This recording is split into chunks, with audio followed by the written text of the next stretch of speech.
السلام علیکم، آپ کو ہمارے چینل میں خوش آمدید۔ اس واقعے کو شروع کرنے سے پہلے آپ ہمارے چینل کو سبسکرائب کریں، ویڈیو کو لائک کریں اور شیئر کرنا بالکل نہ بھولیں۔ شکریہ۔ علامہ باقری رحمۃ اللہ علیہ نے یہ واقعہ لکھا ہے۔ فرماتے ہیں، رومیوں نے چند مسلمان عورتوں کو گرفتار کر لیا۔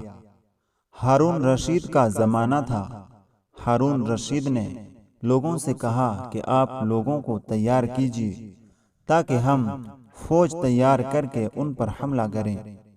ایک عالم نے جہاد کی ترغیب دی کہ اللہ کے راستے میں نکلو، اپنی جانوں کو، اپنے مالوں کو اللہ کے راستے میں پیش کرو۔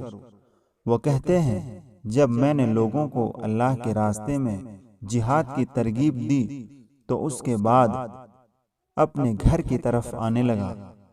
راستے میں ایک جوان لڑکی کو انتظار کرتے دیکھا۔ میں اس کے قریب سے گزرنے لگا تو اس نے مجھے اپنی طرف کوئی بات کرنے کے لیے متوجہ کیا۔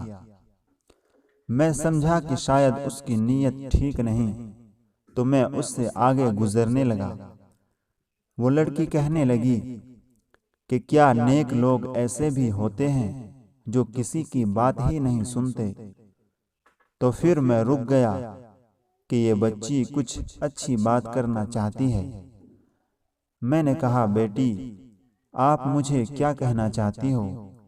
اس نے کہا کہ آپ ہی نے جہاد کے لیے ترغیب دی ہے۔ میں نے کہا، ہاں۔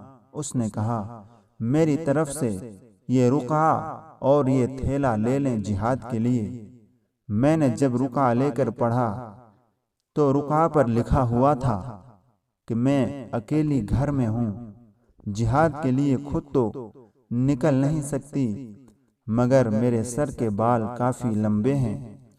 میں نے اپنے سر کے یہ خوبصورت بال کاٹ کر اس تھیلے میں ڈال دیے ہیں۔ ان بالوں سے کسی ایسے گھوڑے کی لگام بنا لیجئے جو اللہ کے راستے میں نکل چکا ہو۔